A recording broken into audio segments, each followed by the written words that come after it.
আসসালামু আলাইকুম এভরিওয়ান, আশা করি সবাই ভালো আছি। তো আজকে আমরা কথা বলবো প্রশ্বাস নিঃশ্বাসের স্নায়বিক নিয়ন্ত্রণ বা নার্ভাস রেগুলেশন অফ রেসপিরেশন নিয়ে। সো নার্ভাস রেগুলেশন বা স্নায়বিক নিয়ন্ত্রণ সম্পর্কে আমরা যদি বলতে চাই, তো সবার আগে আমাদের বুঝতে হবে এটার সেন্টারটা কোথায় বা এটা কোথা থেকে ইনিশিয়েট করে। আচ্ছা, তো অ্যাট ফার্স্ট আমরা কথা বলবো আমাদের ব্রেন নিয়ে। আমরা সবাই জানি আমাদের ব্রেন বেসিক্যালি 3 ভাগে ভাগ করতে পারি: অগ্র মস্তিষ্ক, মধ্য মস্তিষ্ক, পশ্চাৎ মস্তিষ্ক, বা ইংলিশে যদি বলি four brain, mid brain and hind brain. তোমার এই যে পোর্শনটা আছে, এই পোর্শনটাই আমাদের গিয়া পশ্চাৎ মস্তিষ্ক বা হাইন্ড ব্রেন। আমার শ্বসনের বেসিক্যালি যে সেন্টারগুলো সেগুলো আমার এই পশ্চাৎ মস্তিষ্কেই অবস্থিত। সো অ্যাট ফার্স্ট আমরা কথা বলবো পন্স নিয়ে। সো পন্সের উপরে যে পোর্শনটা, এই পুরোটা যদি আমার পন্স হয়, পন্সের উপরের যে পোর্শনটা অর্থাৎ আপার পন্সে থাকবে আমাদের নিউমোট্যাক্সিক সেন্টার,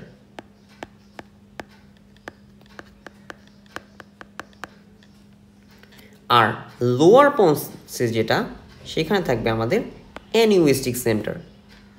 এই নিউমোট্যাক্সিক সেন্টার অ্যান্ড অ্যানিউইস্টিক সেন্টার কীভাবে কাজ করে সেটা নিয়ে আমরা আমাদের পরবর্তী স্লাইডে কথা বলবো। আপাতত আমরা স্ট্রাকচারগুলো কোথায় আছে এটা বোঝার চেষ্টা করছি। তারপরে আমরা যদি মেডুলা নিয়ে কথা বলি, আচ্ছা, সো সবসময় আমরা খেয়াল রাখবো অ্যানাটমিতে বা আমাদের মানবদেহে যখন কোনো কিছু আমার ফেসের দিকে আছে তখন সেটাকে আমরা বলবো ভেন্ট্রাল, আর যখন কোনো কিছু আমার পিঠের দিকে আছে তখন সেটাকে আমরা বলবো ডর্সাল। সো আমরা যদি এই মেডুলা অবলঙ্গাটার দিকে তাকাই, তো তখন আমরা দেখব এই যে জায়গাটা, এই জায়গাটা আমার ফেসের দিকে আছে, তো এই জায়গাটা হবে কি আমার ভেন্ট্রাল। তো এই জায়গাটা যদি ভেন্ট্রাল, তো এইখানে আমাদের থাকবে ভেন্ট্রাল রেসপিরেটরি গ্রুপ বা ভিআরজি। এটা বেসিক্যালি আমাদের নিঃশ্বাস কেন্দ্র হিসেবে কাজ করে।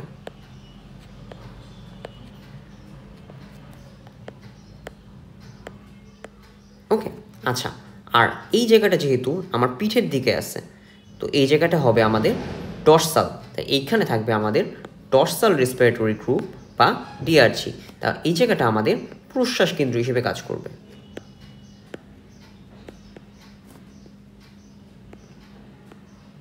ওকে, আচ্ছা, তো এখানে আমরা বুঝতে পারতেছি আমাদের কোন সেন্টারটা বেসিক্যালি কোথায় অবস্থিত।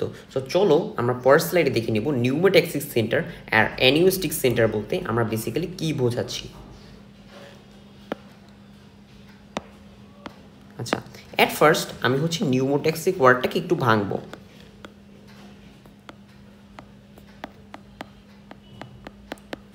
ওকে, এখন নিউমোট্যাক্সিক ওয়ার্ডটাকে আমি যখন ভাঙি তখন এটাকে আমি দুই ভাগে ভাঙতে পারি। একটা হচ্ছে নিউমো আর একটা হচ্ছে ট্যাক্সিক। তো নিউমো ওয়ার্ডটার মানে হচ্ছে এয়ার, আর ট্যাক্সিক মানে হচ্ছে রেগুলেশন বা নিয়ন্ত্রণ। তো নিউমোট্যাক্সিক সেন্টার বেসিক্যালি কী কাজ করে? এটা আমাদের শ্বসনের হার নিয়ন্ত্রণ করে।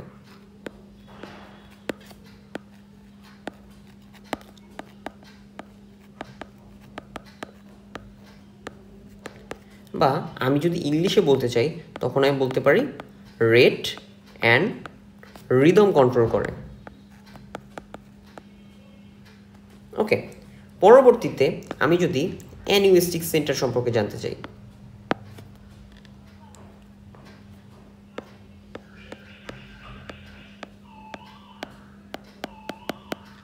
ওকে, আচ্ছা, তো এইখানে আমরা দেখতে পারতেছি অ্যানিউইস্টিক ওয়ার্ডটা হচ্ছে একটা নেগেটিভ ওয়ার্ড, আর নিউইস্টিক মানে হচ্ছে ব্রিদিং।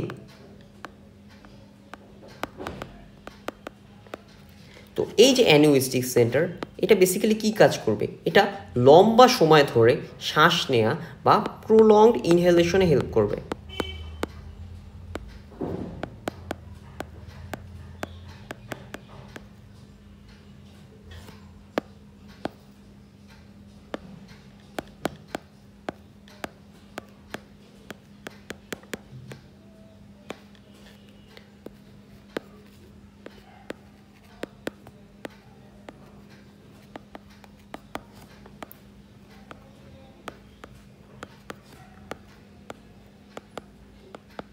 ওকে, আচ্ছা, তো আমরা এইখানে দেখতে পারতেছি আমাদের কোথায় কোন শ্বাসকেন্দ্র বা সেন্টারগুলো অবস্থিত এবং তারা বেসিক্যালি কী কাজ করে সেটা সম্পর্কে আমরা একটা ধারণা পেয়েছি। আমরা পরবর্তীতে আমাদের মডেলে দেখব যে কীভাবে শ্বাসকেন্দ্রগুলো কাজ করে এবং কীভাবে আমাদের শ্বাস প্রশ্বাসটা ঘটে থাকে। ওকে, লাস্টলি আমরা দেখেছিলাম যে আমাদের শ্বসন কেন্দ্র যেগুলো রেসপিরেটরি সেন্টার যেগুলো সেগুলো কোথায় অবস্থিত এবং সেগুলো কী কাজ করে। সো চলো এখন আমরা দেখে নিই যে আমাদের শ্বসন কেন্দ্রটা বেসিক্যালি কীভাবে কাজ করে। আচ্ছা, অ্যাট ফার্স্ট আমরা কথা বলবো নিউমোট্যাক্সিস সেন্টার নিয়ে। সো নিউমোট্যাক্সিস সেন্টার আমরা দেখেছিলাম এটা মেনলি কী করে, আমাদের যে শ্বসন হার বা আমাদের রেসপিরেশনের রেট আর রিদমটা মেনটেন করে। সো এই নিউমোট্যাক্সিস সেন্টার থেকে অ্যাট ফার্স্ট একটা সিগন্যাল জেনারেট হবে। সিগন্যাল জেনারেট হয়ে সেই সিগন্যালটা যাবে আমাদের ডর্সাল রেসপিরেটরি গ্রুপ, যেটা আমরা জানি আমাদের প্রশ্বাস কেন্দ্র। প্রশ্বাস মানে কি, শ্বাস নেওয়া। তো যখন আমরা শ্বাস নিতে যাব তখন আমাদের দুইটা নার্ভ কাজ করবে। অ্যাট ফার্স্ট আমাদের কাজ করবে সেটা হচ্ছে কি ফ্রেনিক নার্ভ। এই যে আমরা দেখতে পাচ্ছি এটা হচ্ছে আমাদের ফ্রেনিক নার্ভ। এই ফ্রেনিক নার্ভটা কী করে, এই ফ্রেনিক নার্ভটা বেসিক্যালি আমাদের ডায়াফ্রামকে সাপ্লাই দেয়। এই হচ্ছে আমাদের ডায়াফ্রাম। তো আমরা চিন্তা করি যখন আমরা শ্বাস নিব তখন কি আমাদের বক্ষ গহ্বরে বা বক্ষ পিঞ্জরে আমাদের বেশি জায়গা দিতে হবে। সো যার কারণে এই যে আমাদের ডায়াফ্রামটা, ফ্রেনিক নার্ভ কী করবে, ডায়াফ্রামটাকে টেনে নিচের দিকে নামাবে, যার কারণে আমরা বুকে বেশি পরিমাণ বাতাস ধারণ করতে পারি। ওকে, আর একটা নার্ভ কাজ করবে সেটা হচ্ছে ইন্টারকোস্টাল নার্ভ। আমরা যদি একটু মনোযোগ থেকে দেখি, এইখানে আমরা দেখতে পাচ্ছি, এই হচ্ছে আমাদের দুইটা রিবের মাঝখানে কিছু নার্ভ পাস করতেছে। এগুলো হচ্ছে কি আমাদের ইন্টারকোস্টাল স্পেস। তো এই ইন্টারকোস্টাল স্পেসে যে নার্ভগুলো দিচ্ছে এগুলো হচ্ছে কি আমাদের ইন্টারকোস্টাল নার্ভ। তো এই ইন্টারকোস্টাল নার্ভটা বেসিক্যালি কী কাজ করবে, এই ইন্টারকোস্টাল নার্ভটা আমাদের এই যে আমাদের থোরাসিক কেজ বা বক্ষ পিঞ্জর এটাকে ব্রড করবে, এটাকে প্রসারিত করবে, যার কারণে আমরা বক্ষ গহ্বরে বা আমাদের লাংস যাতে বেশি পরিমাণ বাতাস ধারণ করতে পারে। ওকে, আচ্ছা, সো আমরা গিয়ে ইনহেল করতেছি বা প্রশ্বাস নিচ্ছি, যার কারণে আমাদের ফুসফুস বায়ু দ্বারা পূর্ণ হচ্ছে। কিন্তু আমরা কি চাইলে আনলিমিটেড পরিমাণ বাতাস নিতে পারি? অবশ্যই না, কারণ আমাদের ফুসফুসের হাইয়েস্ট বায়ু ধারণ ক্ষমতা 4500 থেকে 4600 ml। ওকে, বাট অ্যাথলেটের ক্ষেত্রে এটা ভ্যারি করে, অ্যাথলেটদের ক্ষেত্রে এটা 6000 ml পর্যন্ত হয়ে থাকে। সো আমরা হাইয়েস্ট অ্যামাউন্ট পর্যন্ত যখন বাতাসটা ধারণ করব তখন আমাদের এইখানে বিভিন্ন রিসেপ্টর থাকে। এই আমরা দেখতে পাচ্ছি এই আমাদের প্লুরা। তো এই যে লাংয়ের প্লুরা ওকে একটা নির্দিষ্ট লেভেল পর্যন্ত প্রসারিত হতে পারে। তারপর ও যখন আর প্রসারিত হতে পারবে না, আমরা ফুসফুস যখন হাইয়েস্ট অ্যামাউন্ট অফ বাতাসটা ধারণ করবে তখন এই যে প্লুরা থেকে বা এই প্লুরা বিভিন্ন রিসেপ্টর থেকে আমাদের একটা স্নায়ু আছে, ভেগাস স্নায়ু। এটা যেহেতু আমরা মাথার রিজিয়ন এখানে পড়াচ্ছি না, সো এটা দেখানো পসিবল হয়নি। সেই ভেগাস স্নায়ুর মাধ্যমে আমাদের ব্রেনের দিকে যাবে। ওকে, আচ্ছা, ব্রেনের দিকে গিয়ে তখনও কী কাজ করবে, আমরা একটু পড়ছি আমাদের অ্যানিউস্টিক সেন্টার বেসিক্যালি কী কাজ করে, প্রলংড ইনহেলেশন বা দীর্ঘ সময় শ্বাস নেওয়াকে। ও তখন এই যে অ্যানিউস্টিক সেন্টার এটাকে ইনহিবিট করবে বা এটাকে অবদমন করবে বা এটার কাজকে বন্ধ করে দিবে। তখন আবার কী কাজ করবে, আমাদের যে নিউমোট্যাক্সিক সেন্টার ও আমরা কী জানি যে শ্বসনের হার নিয়ন্ত্রণ করে। তখন নিউমোট্যাক্সিক সেন্টার কী কাজ করবে, তখন নিউমোট্যাক্সিক সেন্টার আগে যেমন ডর্সাল রেসপিরেটরি গ্রুপকে বা প্রশ্বাস কেন্দ্রকে সাপ্লাই দিছিল, যার কারণে আমার গিয়ে ফ্রেনিক নার্ভ ডায়াফ্রামটাকে নিচের দিকে টেনে আনছিল, আবার ইন্টারকোস্টাল নার্ভ আমাদের বক্ষ গহ্বরকে প্রসারিত করছিল, ওরা আর এই কাজটা করতে পারবে না। তখন আমাদের নিউমোট্যাক্সিক সেন্টার সাপ্লাই দেবে ভেন্ট্রাল রেসপিরেটরি গ্রুপ, যেটা নিঃশ্বাস কেন্দ্র। তখন কি কাজ হবে, তখন যেহেতু আমাদের এই ফ্রেনিক নার্ভ আর ডায়াফ্রামকে সাপ্লাই দিচ্ছে না, তখন আমাদের এই ডায়াফ্রামটা আবার আগের অবস্থায় বা শিথিল হয়ে যাবে বা পুনরায় আগের অবস্থায় ফিরে আসবে। আর আমার এই যে থোরাসিক কেসটা আছে যেটি একটু আগে প্রসারিত হয়েছিল, ওরা আবার কি আগের অবস্থায় ফিরে আসবে, যার কারণে কি হবে, আমার একটা বাতাসের চাপ সৃষ্টি হবে, যার ফলে আমার যে কার্বন ডাইঅক্সাইড বা আমার যে বাতাসটা আমি ত্যাগ করব সেটা কি আমাদের বায়ু পরিবহন অঞ্চল থেকে, বায়ু গ্রহণ ও ত্যাগ অঞ্চল থেকে বাইরে বের হয়ে আসবে। চলো আমরা এখন একটা অ্যানিমেশনের মাধ্যমে বিষয়টা দেখে নিই।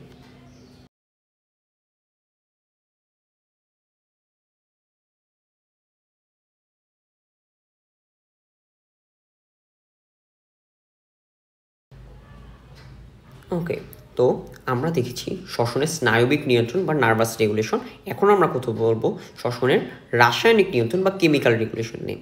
সো স্নায়বিক নিয়ন্ত্রণ আর কেমিক্যাল রেগুলেশন বেসিক্যালি আলাদা কিছু না। আমাদের শরীরের বিভিন্ন জায়গায় কেমো রিসেপ্টর থাকে। ওকে, সো কোথায় কোথায় থাকে, এই যে আমরা দেখতে পাচ্ছি ক্যারোটিড বডি আর ক্যারোটিড সাইনাস। এগুলো বেসিক্যালি হচ্ছে রক্তে একটা ভান্ডার, বা এখানে আমাদের হচ্ছে বেশ ভালো অ্যামাউন্ট অফ ব্লাড জমা থাকে। সো এইসব জায়গায় হচ্ছে আমাদের কেমো রিসেপ্টর থাকে। কেমো রিসেপ্টর বেসিক্যালি 3টা জিনিস সেন্স করে। একটা হচ্ছে oxygen level, hydrogen ion concentration, আর হচ্ছে আমাদের কার্বন ডাইঅক্সাইড লেভেল। সো এইখানে যখন হচ্ছে এই 3টা জিনিসের মাত্রার বা অ্যামাউন্টের কোনো চেঞ্জ হয়, তখন সেটা আমাদের গ্লোসোফ্যারেঞ্জিয়াল নার্ভ, যেটা হচ্ছে গিয়া 9th কর্টেক্স স্নায়ু বা 9 নম্বর কর্টেক্স স্নায়ু, আর ভেগাস নার্ভ যেটা হচ্ছে গিয়া 10 নম্বর কর্টেক্স স্নায়ু, এর মাধ্যমে হচ্ছে আমাদের ওই নিউমোট্যাক্সিক সেন্টারে যায়, যার কারণে আমাদের শ্বসনের হারটা চেঞ্জ হয়। সো ওরা কীভাবে কাজ করে চলো আমরা দেখি। অ্যাট ফার্স্ট আমরা কথা বলবো কার্বন ডাইঅক্সাইড নিয়ে। ওকে, সো আমরা সবাই জানি যে আমাদের প্রতিটা কোষে শ্বসনের ফলে কি হয়, গ্লুকোজের চার্ন ঘটে এবং কার্বন ডাইঅক্সাইড তৈরি হয়। সো এই কার্বন ডাইঅক্সাইড আমাদের দেহে পরিবাহিত হয় কীভাবে, ব্লাডের মাধ্যমে। সো এই ব্লাড তো আমাদের ব্রেইনেও যায়। ওকে, সো আমাদের ব্রেইনের মধ্যে আছে সিএসএফ বা সেরিব্রোস্পাইনাল ফ্লুইড। ওকে, তো এইটা যেহেতু একটা ফ্লুইড, সো এইটাই কি পানি আছে। সো কার্বন ডাইঅক্সাইড এই পানির সাথে বিক্রিয়া করে তৈরি করে কার্বনিক অ্যাসিড। ওকে, সো এই কার্বনিক অ্যাসিড একটা টেম্পোরারি সাবস্টেন্স, ও দীর্ঘস্থায়ী না। সো এই কার্বনিক অ্যাসিড যখন ভাঙে তখন তৈরি হয় হাইড্রোজেন আয়ন আর বাইকার্বনেট আয়ন। ওকে, সো এই যে হাইড্রোজেন আয়ন, ও হচ্ছে আমাদের কি প্লেয়ার। এই হাইড্রোজেন আয়নটা কী করে, ও আমাদের যে রেসপিরেটরি সেন্টার, আমরা যেটা বলছি নিউমোট্যাক্সিক সেন্টার, ডর্সাল রেসপিরেটরি গ্রুপ, ওদের কি করে স্টিমুলেট করে বা উদ্দীপিত করে, সেন্টারকে স্টিমুলেট করবে। ওকে, আচ্ছা, তো রেসপিরেটরি সেন্টার যদি স্টিমুলেট হয় তখন কি আমাদের শ্বসন হার বা রেসপিরেটরি রেট বেড়ে যাবে। এর উদাহরণ আমরা দেখতে পারি, যখন হচ্ছে আমরা পাহাড়ে যাই তখন আমাদের কী হয়, তখন আমাদের অক্সিজেন লেভেল কমে, কার্বন ডাইঅক্সাইড লেভেল আমাদের বেড়ে যায়, তখন আমাদের কি হাইপার ভেন্টিলেশন হয় বা আমাদের শ্বাসের রেটটা বেড়ে যায়, শ্বসন হারটা বেড়ে যায়। ওকে, আবার আমরা যদি দেখি আমরা যখন হার্ড ফিজিক্যাল এক্সারসাইজ করি বা প্রচুর পরিমাণ খেলাধুলা করি, তখন আমাদের কি হয়, তখন আমাদের যে শ্বাসক্রিয়ার হার, তখন কি শ্বাসক্রিয়ার হারটা বেড়ে যায়, যার কারণে কি আমাদের প্রচুর পরিমাণ হাইপার ভেন্টিলেশন হয়। ওকে, সো আমরা বলতে পারি কার্বন ডাইঅক্সাইড লেভেল যদি বাড়ে তাহলে কি হবে, আমাদের রেসপিরেটরি রেট বাড়বে। ওকে, আর এইখানে আবার কাজ করছে কে, হাইড্রোজেন আয়ন কনসেন্ট্রেশন। সো এই দুইটা বাড়লে আমাদের রেসপিরেটরি রেট বাড়বে। আর কার্বন ডাইঅক্সাইড যদি বাড়ে তাহলে অক্সিজেনে কী হওয়া লাগবে, অক্সিজেনের কমা লাগবে। ওকে, সো 3টা জিনিস আমাদের কেমোরিসেপ্টর সেন্স করে। কার্বন ডাইঅক্সাইড লেভেল আমাদের দেহে যখন বাড়ে তখন কি আমাদের শ্বসন হার বাড়বে বা হচ্ছে গিয়া শ্বাসক্রিয়ার হার বাড়বে। হাইড্রোজেন আয়নের লেভেল যদি বাড়ে তখন আমাদের রেসপিরেটরি রেট বাড়বে। আর যদি অক্সিজেন লেভেল কমে তখন আমাদের রেসপিরেটরি রেট বাড়বে। ওকে, তো এই ছিল আমাদের যে শ্বাসক্রিয়ার নার্ভাস রেগুলেশন এবং কেমিক্যাল রেগুলেশন। আশা করি কনসেপ্টটা এখন আমরা ভালো মতো রিলেট করতে পারবো। তাও যদি কারো কোনো কনফিউশন থেকে থাকে, কোনো কোয়েশ্চেন থেকে থাকে, তোমরা কমেন্ট বক্সে বলতে পারো, বা হচ্ছে কমেন্ট বক্সে যদি কনসেপ্ট ক্লিয়ার না হয় তাহলে হচ্ছে সোশ্যালসের লিঙ্ক ডিসক্রিপশন বক্সে দেওয়া আছে, সেখানে আমাকে কন্ট্যাক্ট করতে পারো। ধন্যবাদ সবাইকে, আসসালামু আলাইকুম।